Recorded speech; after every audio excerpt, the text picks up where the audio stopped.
Hey everybody, welcome to TechKnow Tuesdays, where we talk about FTC tech stuff, and we have this fun green screen behind us. Oh man, will we actually use it this What's time, going on Kendrick? back there? Yeah, if you check out last episode, it was pretty green back there most of the time.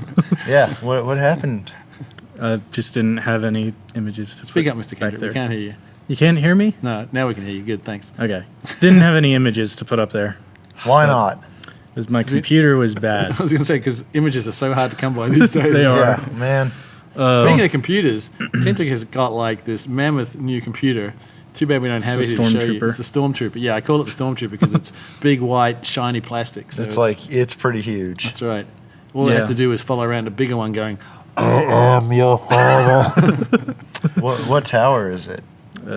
Cooler Master Striker, I think. speak up. Tell us all about it, Kendrick. So, you want me to go through the specs of it? Yeah, specs. Okay. What specs?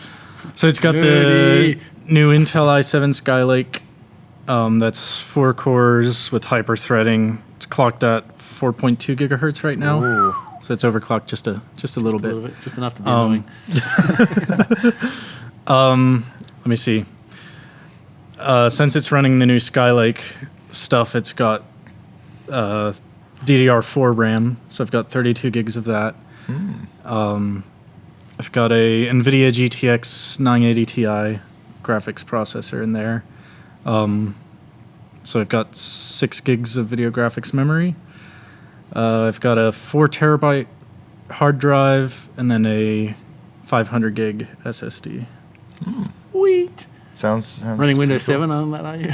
No, Windows 10. Windows 10. Windows 10, Yeah. all right.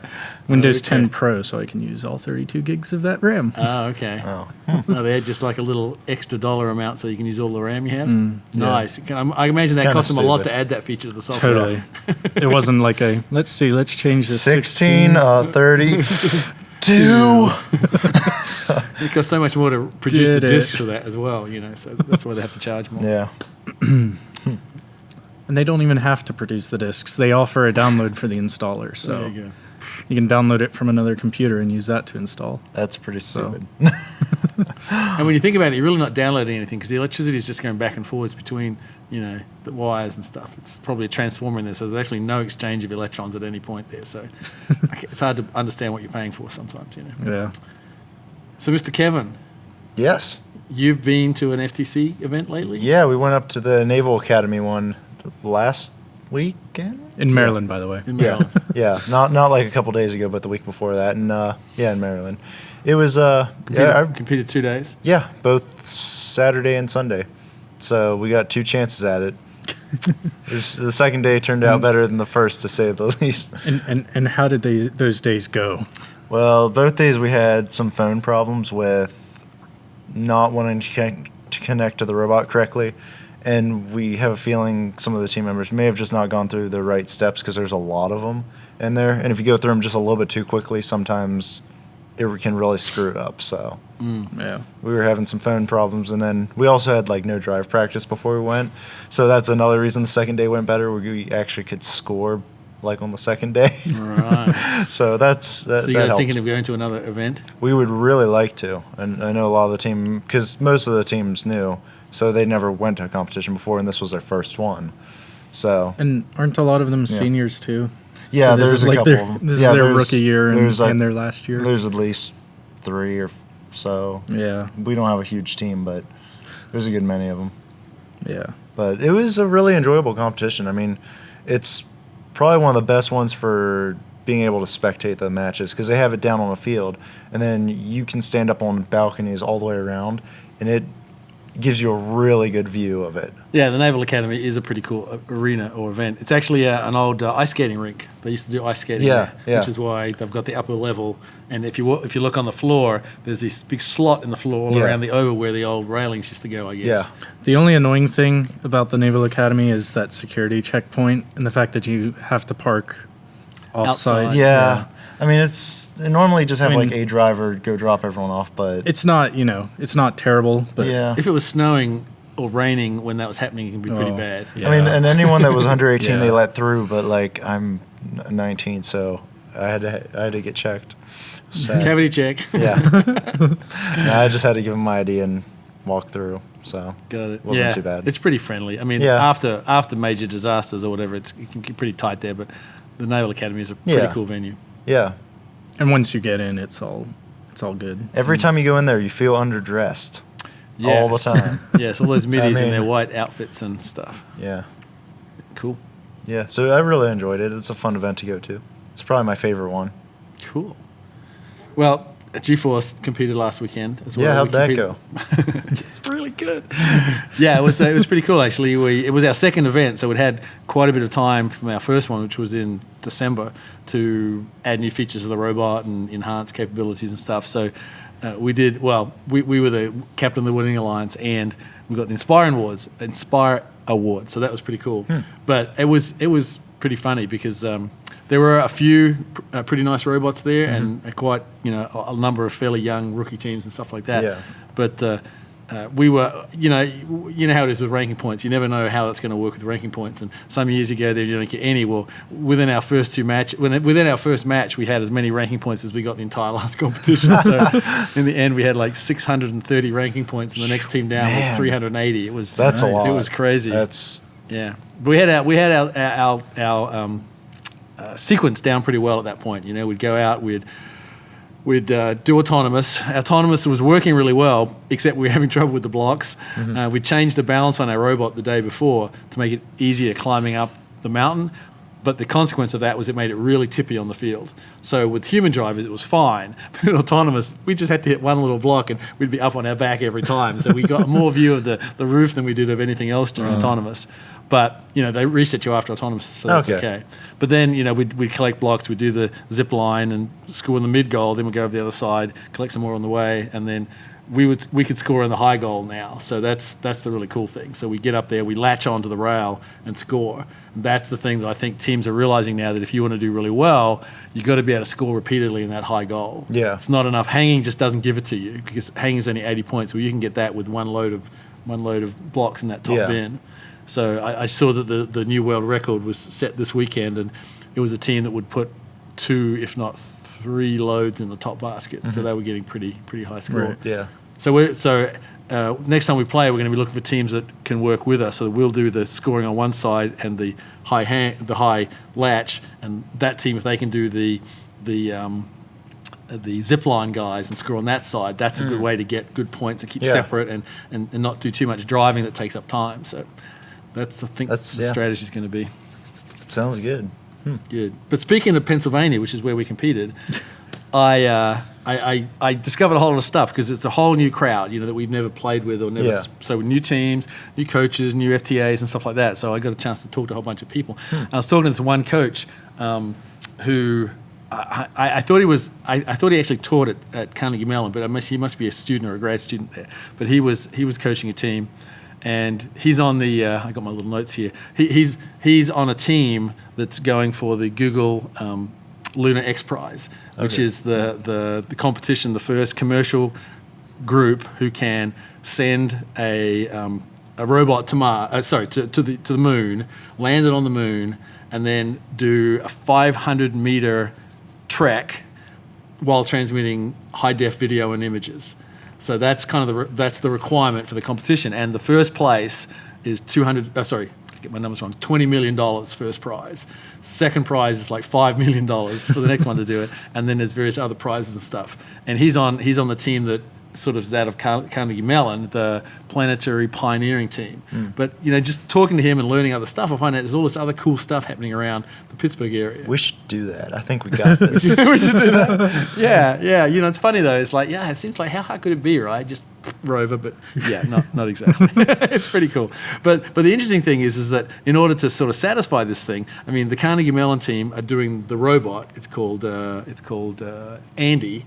But of course, they need to get to the moon, so they're partnering with other, commercial groups like Astrobotics is another Pittsburgh area company who's doing the spacecraft side of it. And they've got a whole other business model, of doing paid payloads to the moon, for research, for silly stuff, for whatever, for ad promotions, for whatever. But all these commercial companies are coming together. And the interesting thing that the Astrobotics, the mission that's being planned by Astrobotics to go to the moon, has actually sort of sold space to Carnegie Mellon for their robot and to this Japanese team that's also trying to get on this race. So there'll be two robots on the same rocket going to the moon, both trying different ways to sort of to satisfy the mission. So it's pretty cool. It's pretty neat stuff. That'll be interesting. We'll Yeah. get in like a drag race out of the race. Well, yeah, and it's funny because they're two totally different styles. So it turns out that I don't think this is part of the competition, but what's happened is that they've decided that the spacecraft wants to go to this one particular place, and it's called a skylight. They've found this hole that looks like, with the way the shadows cast, it's actually not just a crater, it's actually an opening onto a larger space, so maybe like a lava tunnel or something like that. So both teams want to get down inside this skylight. And so the CMU team is planning to drive down, whereas the Japanese team is planning to lower a little tiny rover from their rover that will scoot around on the bottom. So it's pretty interesting. So they're actually going for the competition, but also going to do some cool science as well. Yeah. But who knew? Finally, after 40 years, we're going back to the moon. So I was gonna say there for a second you made it sound like it was a totally regular thing to send stuff to the moon, I did, which is like I didn't mean to. okay to me anyway, I guess. Yeah. Which I thought was weird. I mean, It is it weird. really could be. I mean, people have it all figured out, really. Yeah, I mean now it's trying to make it economical, trying to come up with ways to fund it, trying to sort of turn the science into something that's manageable and going commercial. Definitely Right. the way to do it. What with the the two companies that are doing the launches, SpaceX and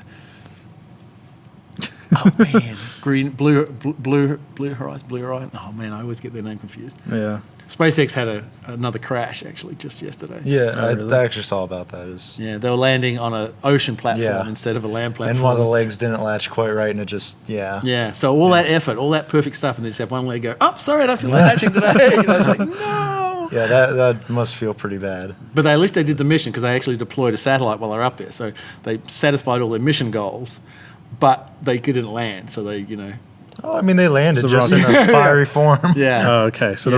the rocket exploded. It touched down, and then one of the legs didn't quite latch right, so it just kind of folded off to the side, and the whole rocket fell over. But did it blow up? Yeah, Did it blow there was a up, or little. did it just fall From the into the video I ocean? saw, it was a little Okay. explosion. I think the Okay. quote Yeah. was from Musk, something along the lines of, well, the pieces were bigger this time. Something like that, which is like, Yeah. it's a really positive way to look at it. I mean, yeah, from the video I saw, it did explode, but it was, it was on the ground.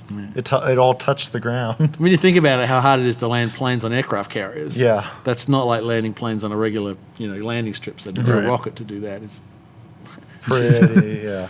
But apparently, if they can land in the ocean, I guess on the equator, they can have different missions because the orbital velocities and the way the orbits work better if they come down over the equator. So if they come down where there's water, they can do different kind of missions. So it's not just they don't want to land on land; they really want to land in the water to get the best, missions. So they're landing it on a platform rather than a Yeah. splashdown. Yeah, style exactly. thing. There's a big barge, Yeah. a drone. I guess they're remote controlled. There's no one on them. Okay. They send them out because I guess you don't really want to be sitting that close to the exploding Go rocket. find a rocket. Yeah. So So they were right on target. There was Yeah. no question. It just didn't. So I wonder why they're not doing a splashdown style. Because then you get wet. Yeah, I mean, it does beg the question, doesn't it? I mean, although landing on water hard is not a lot different than landing on, solid surface. I mean, water's pretty destructive if you hit it too fast. Right. But why not just like gently land on it? Maybe? I mean, they're already gently landing on hard stuff, so. Yeah, it is an interesting question, like, especially if you could lay out a big like sunken net thing that's like under the water and the rocket came down, Maybe. landed, tried to do a soft landing on the water surface, then just dropped, and then they just pull the net up and bring it back, sort of thing. Yeah. What if it's a environment thing? If Could they're be. burning fuel and stuff. I wonder too, still but at with the everything point so hot, of landing. what's going to happen when you land in the water? Everything's going to fracture and crack and probably destroy itself just from the temperature Yeah. differential. Not much of that you could reuse, and I'm sure it's the rocket engine that's probably the key part they'd like to reuse. Yeah. They almost definitely have a reason though. yeah. Sure they do. Sure they do. That or they just thought it looked cooler. Yeah, I mean, it does, but it just keeps it dry. They don't want to have to, squeegee it or wait for it to dry. You guys, I tell you. It costs too much money to have someone do But that. if they had it splashdown, it would wash itself off.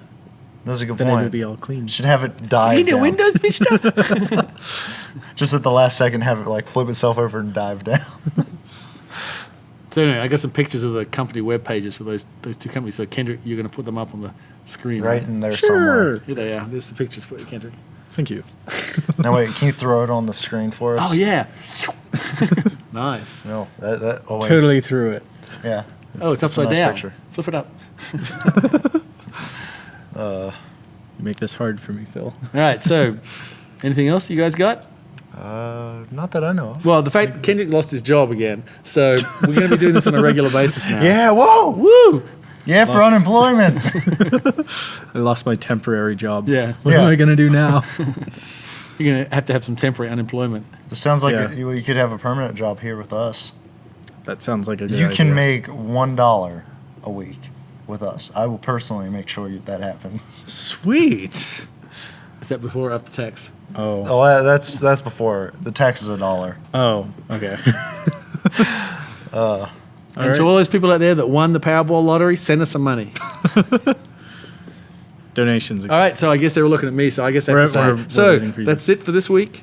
Techno Tuesday, it's goodbye from me and it's goodbye from them. See ya. Bye.